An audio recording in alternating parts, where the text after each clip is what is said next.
오늘 누가복음 15장 본문에 나오는 예수님의 비유 이야기들은 우리가 너무나 잘 아는 에피소드들입니다.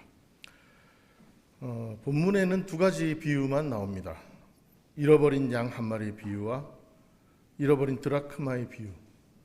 바로 이 다음에는 그 유명한 탕자의 비유가 이어집니다. 예수님께서 이 비유의 말씀을 하신 이유는 예수님 앞에 세리와 죄인들이 몰려들었기 때문입니다. 죄인들이라 하면 아마도 율법을 준수하지 못한 스스로 의인이라 자처하는 바리새인들, 서기관들이 보기에 죄인으로 분류된 사람들이 예수님 앞에 몰려들었다는 거겠죠. 그러니 오늘 이야기들을 예수님이 하신 이유와 그 이야기를 듣기 바라는 청자들은 1차적으로 세리와 죄인들이라기보다는 그들이 모여든 것에 대해서 수군거리는, 개역 개정판에서는 수군거렸다고 하는데요, 오늘 세번역에서는 투덜거리는 바리새인과 서기관들입니다. 이 세 비유는요, 1차적으로 물론 모든 청자들에게 열린 메시지지만 1차적으로 아마도 바리새와 서기관들을 염두에 두고 하신 것으로 보입니다. 그들은 바리새인들과 서기관들은 예수님이 세리와 죄인들과 말을 섞고 밥을 같이 먹는 그 상황 자체가 불편하고 용납이 안 되는 사람들이었습니다. 그들은 시편 1편 5절에 죄인은 악인의 모임에 참여하지 못한다는 그 말씀에 근거해서 율법을 지키지 않은 죄인들은 회당에 출입할 수도 없다고 막아섰고 그들과 함께 이야기하거나 밥 먹는 자리에 앉지도 않았습니다. 그런 상황에서 예수님은 바리새인들과 서기관들에게 들려줄 목적으로 우리가 읽은 세 가지의 비유를 연이어 말씀하신 겁니다. 세 비유에 공통점이 있습니다. 하나는 이름과 찾음에 관한 이야기라는 것입니다. 목자는 100마리 양 중에 한 마리 양을 잃었고요, 여인은 10개의 드라크마 중에 1개의 드라크마를 잃었고요, 뒤이어 이어지는 탕자의 비유에서 아버지는 두 아들 중에 한 아들을 잃었습니다. 그리고 이야기의 결말은 모두를 되찾는 것입니다. 이 공통점이 비유에서 나타납니다. 그리고 한 가지 더 공통점은 마침내 한 마리의 양과 1개의 드라크마와 1명의 아들을 되찾은 후에 목자와 여인과 아버지는 모두 주변인들을 초대해 잔치를 벌인다는 것입니다. 자신의 기쁨을 혼자만 누리는 것이 아니라 자기 주변의 모든 이웃과 지인들에게 알려서 다 같이 누리려고 한 것입니다. 그러나 오늘 본문의 비유들은 모두 기이하고 심지어 기괴하기까지 합니다. 보통 이렇게 해피엔딩으로 끝나는 이야기들은요, 동화책을 보면 이렇게 주인이 기뻐서, 목자가 기뻐서, 아버지가 기뻐서 잔치를 열면 온 마을 사람들이 함께 기뻐하며 축하하며 잔치에 동참하였더라, 보통 이렇게 결론이 나겠죠. 하지만 오늘 우리가 읽은 비유 말씀 어디에도 초대받은 이웃과 벗들 중에 함께 기뻐했다는 기록은 나타나지 않습니다. 오히려 10절에서 벗과 이웃들을 초대했음에도 불구하고 예수님은 하늘의 천사들이 함께 기뻐한다는 기록을 말씀을 하십니다. 반응이 신통치 않았던 모양입니다. 다 와서 같이 좀 즐기고 기뻐합시다 라고 했더니 다들 팔짱 끼고 시큰둥한 거예요. 빈정이 상했을 것 같습니다. 초대한 이는. 이 일은 하늘의 천사들이 기뻐할 일이다라고 오히려 변증하고 항변하는 것 같습니다. 아울러 28절에서는 우리가 읽지 않은 본문 뒤입니다. 15장 28절에서는 저 방탕했던 아들이 돌아온 그 아들을 맞아 잔치를 벌여주는 아버지에 대해서 큰아들이 화를 내기까지 합니다. 그냥 냉소하고 비난하는 수준이 아니고 화를 냅니다. 오늘 본문 누가복음 15장을 읽으며 저 개인적으로 떠올랐던 트라우마가 하나 있습니다. 지난 2014년 4월 16일에 진도 앞바다에서 세월호가 침몰했습니다. 전 국민이 실시간으로 침몰하는 배를 바라보며 거기서 단 한 명이라도 더 건져내길 바라는 마음으로 온 국민이 기원하고 기도할 때 저도 가슴이 찢어지는 고통을 감내하며 그 당시 제가 함께 목회하고 있던 동해시의 몇몇 교회들 목사님들과 뜻을 모아서 세월호 승객들의 무사 귀환을 기원하는 현수막을 제작해 시내 곳곳에 걸었습니다. 그리고 우리 교회 앞에도 걸었죠. 교회 앞에 이 현수막을 걸고 잠시 볼일을 보러 나갔다 오니 현수막은 누군가 알 수 없는 사람에 의해서 난도질 당해 찢겨져 있었습니다. 너무나 참담했습니다. 두렵기까지 했습니다. 사람들의 마음이 이렇게 강팍한가. 그 이후로도 세월호 참사의 진상규명과 특별법 제정을 위해 유가족들이 단식 농성을 시작하자 일베들을 비롯한 극우 사이트 회원 100여 명이 광화문 단식 농성장 앞에 모여 피자와 짜장면, 탕수육 등을 시켜 폭식 투쟁이라는 기괴한 퍼포먼스를 통해 세월호로 희생된 이들과 유가족들을 모욕했습니다. 그 즈음 가장 많이 쏟아져 나온 말들이 세월호 이제 다 끝난 일 아닌가? 세월호 지겹다. 그만해라. 잊어라. 산 사람이라도 먹고 살아야지. 세월호 때문에 경제가 죽는다.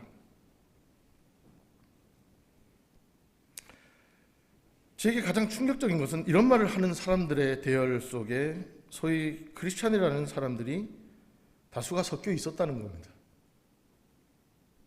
많은 교회 목회자들조차도 이러한 입장을 강단에서까지 외쳐댔습니다.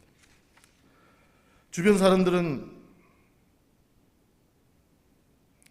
비유 속의 목자와 여인의 그 이웃 사람들입니다. 한 마리 양과 한 개의 드라크마에 집착하는 듯한 모습을 유난 떤다고, 오버한다고. 그러다 그 한 마리 양 찾아 나섰다가 들판에 내버려둔 99마리 양이 더 위험해질 수 있다고 비난했을지도 모릅니다. 밤새도록 등불을 켜고 집안 곳곳을 찾는 여인을 보며 그 하찮은 동전 하나 찾느라고 그 비싼 기름을 다 밤새 쓰려는 것이냐라고 손가락질 했을지도 모릅니다. 하지만 목자는 그 한 마리 양을 찾는 일이 자신에게 가장 시급하고 나머지 양들에게 목자로서 신뢰와 책임을 다하는 모습이라고 생각했을 겁니다. 여인은 어떻습니까? 10드라크마는 당시 하루 품삯에 해당하는 한 데나리온과 비슷한 가치였다고 합니다. 그렇기 때문에 10드라크마는 오늘날 가치로 환산한다면 한 10,000원 정도 되지 않을까 싶습니다. 그 동전 하나를 왜 그녀는 그토록 찾으려고 했을까요? 당시 유대인 사회의 서민들의 풍습에서는 결혼할 때 남편이 사랑의 증표로 아내에게 10개의 드라크마를 꿰어 목걸이를 만들어 선물했다고 합니다. 한마디로 이것은 신부로서 아내로서의 자신의 존재의 증거입니다. 그러니 이 여인에게 10개의 드라크마는 경제적 가치 그 이상의 의미였던 것입니다. 그녀에게 그 동전 한 잎은 자신의 인생 전체와 존재를 확인하는 상징과도 같았기에 그저 경제적 가치로 환산되는 동전 한 잎에 불과하지 않았던 겁니다. 우리는 지난 11년 전 세월호 참사 당시 배 안의 승객들을 구하지 못했고 여전히 그때의 참사 원인에 대한 진상 규명도 못했습니다. 어떠한 책임자도 처벌받거나 사과하지 않고 이 역사적 사실은 어둠 속에 갇혀버리고 말았습니다. 이렇게 우리의 무관심과 비겁함 속에 세월호의 진실이 묻혀버리자 그로부터 수년 내에 우리는 또다시 우리가 살아가는 일상의 거리에서 159명에 달하는 청년들이 허망하게 압사당해 죽어가는 모습을 또한 보고야 말았습니다.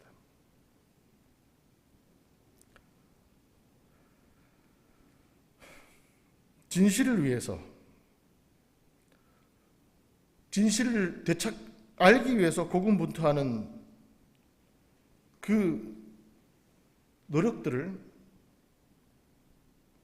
마치 그 한 마리 어린 양을 찾기 위해 길을 나선 목자와 한 개의 드라크마를 찾기 위해 집을 나선 여인처럼 진실을 알기 위해 애쓰는 이들에 대해 주변 사람들은, 이웃들은, 사회는, 우리는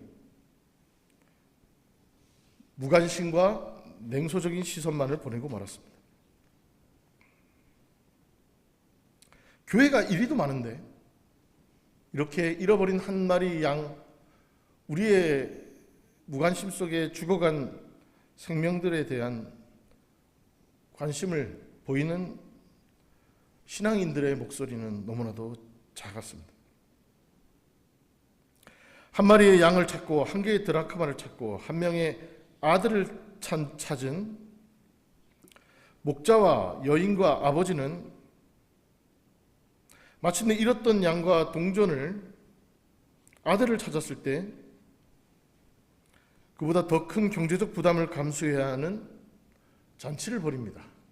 솔직히 양 한 마리 찾은 그 경제적 이득보다 그로 인해 잔치를 베푸면 경제적 손실이 더 큰 거죠. 드라크마도 마찬가지입니다. 저 방탕한 아들이 돌아왔는데 송아지를 잡는 아버지의 모습도 누군가에겐 이해가 안 되는 일이었을 겁니다.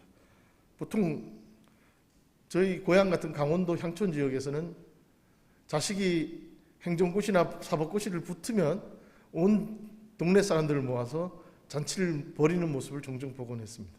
그렇지만 사고치고 재산 탕진하면서 온갖 근심거리만 던져줬던 자식이 집에 돌아왔는데 그런 자식 돌아왔다고 잔치 벌이는 아버지의 모습은 제 기억에 별로 본 적은 없습니다. 하지만 성경 속의 아버지는, 예수님의 하나님 나라의 원리는 이렇습니다. 사람들은 이러한 모습들에 고개를 갸우뚱하고 있었을지 모릅니다. 아니, 양 한 마리 찾았다고, 동전 하나 찾았다고, 못난 아들 하나 돌아왔다고 동네 잔치를 벌이는 이들의 모습에 이웃 사람들, 주변 사람들은 의아함과 냉소, 경제적 계산과 이해 타산만이 가득했을 것입니다. 그러나 예수님은 하나님의 나라가 이런 식으로 작동된다고 가르치고 계신 겁니다. 지난주에 이어서 아나바티스트에 관한 이야기 하나를 더 소개하겠습니다. 저도 최근에 아나바티스트에 대한 공부를 조금 하면서 우리가 잊고 있던 신앙의 근본과 본질에 대해서 다시 한번 숙고하는 계기가 됩니다. 지난 2006년 10월 2일에 펜실베이니아 주의 니켈 마인츠의 아미쉬 학교에서 충격적인 사건이 발생했습니다. 찰스 칼 로버츠라는 트럭 운전사가 이 아미시 학교에 난입을 해서 6살에서 13살에 이르는 초등학생 소녀 10명을 인질로 잡고 마침내 아이들에게 총격을 가해 4명이 중상을 입고 6명이 사망하는 사건이 일어났습니다. 용의자도 이 학생들을 살해한 후 자살했습니다. 이 사건은 펜실베이니아에서 발생한 최악의 학교 총격 사건이었습니다. 총기 난사 사건 이후 아미시 주도로 꾸려진 대책위원회는 애초에 외부의 모든 기부를 일체 거부했습니다. 도움이 필요한 아미시 이웃들에 대한 상호 부조의 전통을 지키기 위해 스스로를 지켜내고 위로하는 모임을 가졌습니다.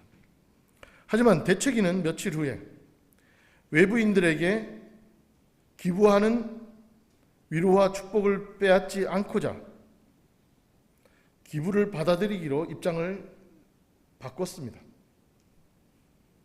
몇 달 후에 기부액은 400만 달러가 넘은 것으로 집계되었다고 합니다. 더 놀라운 일은 사망 사건이 발생한 직후 몇 시간이 지나지 않아 아미시들은 범인의 아내를 만나 위로와 용서의 마음을 전하고 마침내 기부금을 그녀의 생활을 위해 전달했다고 합니다. 우리도 너무나도 고통스럽고 비참하지만 가해자의 가족 또한 피해자이며 그들도 위로받아야 한다는 것이었습니다. 놀라운 일입니다. 마치 그 해방 공간에 있었던 여수 순천에서의 손양원 목사님의 행적과도 오버랩됩니다. 한 아미시 여성은 CBS 방송에 출연해서 하나님께서 우리를 용서할 수 있도록 우리도 그 사람을 용서하고자 한다라고 말했습니다. 딸을 잃은 아미시 가족들은 장례식에 범인의 가족들을 초대하기도 했습니다. 이러한 기가 막힌 상황을 바라보는 다수의 시민들은 아미시의 이러한 행동이 꺼림칙하게 느껴졌던 것 같습니다. 불편했던 것 같아요. 오히려 아미시의 이러한 행동을 냉소하고 비난하기도 했습니다. 가해자의 가족들이 어떠한 유감이나 사죄를 표명하지도 않은 상황에서 기가 막힌 피해를 당한 그 피해자들이 먼저 용서하는 일이 가능한가? 그리고 그러한 태도는 악의 존재를 부정하는 위험이 있다고 윤리적인 잣대를 들이대며 비난했습니다. 그리고 아미시의 저 행동이 과연 진정성이 있는 것인가? 가식적인 행동이 아닌가? 위선이 아닌가라는 질문까지도 이어졌습니다. 이에 도널드 크레이빌이라는 아미시 연구자를 비롯한 3명의 아미시 연구자, 평생을 아미시와 교류하며 그들의 삶의 방식을 관찰하고 연구했던 이 크레이빌을 비롯한 3명의 아미시 연구자는 이러한 사회적인 질문들 앞에 이렇게 답했습니다. 그들은 원수를 갚는 것은 내가 할 일이니 내가 갚아주겠다 하신 신명기와 로마서와 히브리서의 하나님의 말씀을 근거하여 저렇게 행동한 것이다. 그리고 이 말을 덧붙였습니다. 그들은 매일 아침 저녁으로 주의 기도를 암송하는 삶을 사는 이들입니다. 주의 기도에 뭐라고 써 있나요? 우리가 우리에게 죄 지은 자를 사하여 준 것 같이 우리 죄를 사하여 주옵시고. 아침 저녁으로 주의 기도를 암송하는 것을 규칙적으로 살았던, 그리고 그 성서의 말씀을 삶 속에서 그대로 실천하고자 했던 그들의 삶의 태도는 이렇게 극단적인 상황 속에서도 인간의 상식과 계산을 뛰어넘는 대응을 하게 했다는 것이죠. 오늘 본문에 근거하면 잃어버린 양과 드라크마는 죄인들이라는 것을 단박에 알 수 있습니다. 그렇죠. 뒤에 탕자와도 오버랩됩니다. 그러나 성경에 어디를 봐도 양과 드라크마가 회개를 한다든가 어떠한 목자나 여인이 꼭 찾아야 될 만한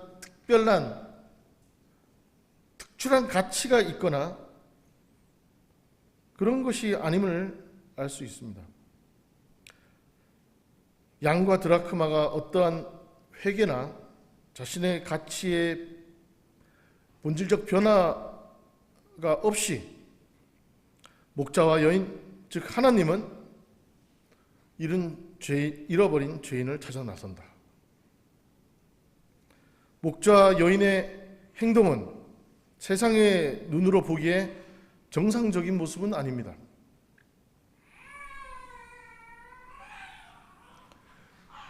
이러한 행동은 우리는 못하지만 하나님은 그렇게 하십니다. 죄송합니다. 인찬이. 내가 너무 힘주어 말했어요. 네.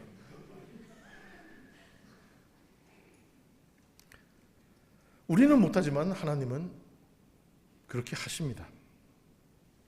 하늘의 고귀한 존재이신 하나님이 누추하고 더러운 구유에 임하신 성육신의 사건, 바로 이것이 하나님이 우리를 구원하시는 방식입니다. 그리고 회개는 그렇게 찾아오신 목자 되신 하나님, 간절하게 나를 찾아오시는 주인 되신 하나님을 온전히 인정하고 받아들이는 것에서 시작됩니다. 대단한 조건이 필요한 게 아닙니다. 나에게 찾아오신 그 하나님을 저 여기 있습니다 하고 길 잃은 양이 매 하고 울듯이 하나님의 발자국 소리에 반응하는 것, 그것이 회개입니다. 대단한 조건, 대단한 실천이 필요한 것이 아닙니다. 우리는 오늘의 이 본문을 읽으며 관성적으로 자꾸 내가 목자가 되거나 여인이 되는 구도를 설정합니다. 저를 자꾸 이 말씀 비유에 목자와 여인에게 나를 오버랩 시키는 거죠. 그러나 본문 속의 목자와 여인은 하나님이십니다. 주님께서는 99마리 양도 소중하지만 잃어버린 한 마리 양도 똑같이 소중하고, 그래서 그 한 마리 양을 찾는 일이 모든 양을 찾는 일이었습니다. 그리고 그 잃어버린 양은 예수님 앞에 모여든 세리와 죄인들일 수도 있었지만 오히려 스스로 의롭다 여기며 하나님 없는 삶을 살았던 바리새인과 서기관 같은 이들도 예수님이 보시기에, 하나님이 보시기엔 모두가 다 잃은 양, 잃어버린 드라크마와 같은 존재들이었습니다. 그리고 어쩌면 그 잃어버린 양의 맨 앞줄에 내가 서 있는지도 모르겠습니다. 그러한 깨달음 앞에서 내가 마치 잃어버린 양 한 마리를 찾겠다고 길을 나서겠다고 자처하는 꼴이 얼마나 한심하고 우스운 일인가요? 우리가 할 일은 주제넘게 내가 목자 행세를 하는 것이 아닌 하나님께서 찾으시고 회복하신 하늘의 기쁨과 잔치에 동참하는 것입니다. 우리는요, 옆에서 들러리 잘 서면 그걸로도 족합니다. 그것이 진정한 회개의 첫걸음입니다. 어줍지 않은 자존심으로 하나님께서 이미 회복하시고 찾으시고 버리시는 그 잔치를 먼발치에서 팔짱 끼고 냉소하는 우리의 그 모습을 떨쳐버리고 하나님께서 찾으시는 그 한 마리 양을 함께 기뻐하고 환영하고 환대하는 것, 그것이 우리가 할 일입니다. 더도 말고 덜도 말고 그것만 잘해도 우리는 우리 몫을 다 하는 겁니다. 이제 하늘의 천사들이 기뻐하는 그 잔치 자리에 우리도 회개하여 한 걸음 가까이 다가가 함께 박수치고 환대하는 그 기쁨을, 즐거움을 마음껏 누리시는 복된 아펜젤로 인후교의 모든 성도 되시기를 간절히 축원드립니다. 기도하시겠습니다. 자비하신 하나님, 주께서 잃어버린 양, 잃어버린 드라크마를 찾고자 그토록 애쓰시는 동안에도 그것이 무슨 소용이 있냐고 팔짱 끼고 냉소하던 우리의 오만함과 우리의 불충함을 깨닫습니다. 주님, 주께서 찾아오신 그 어린 양과 그 드라크마에 찾아 기뻐하는 그 마음을 우리도 함께 기뻐하는 공감의 영성을 허락하여 주옵소서. 주께서 기뻐하시는 그 기쁨을 우리도 함께 기뻐하며 주님의 하나님 나라 잔치에 우리도 기꺼이 동참하는 마음을, 열린 가슴을 허락하여 주옵소서. 예수 그리스도 이름으로 감사하며 기도드렸습니다.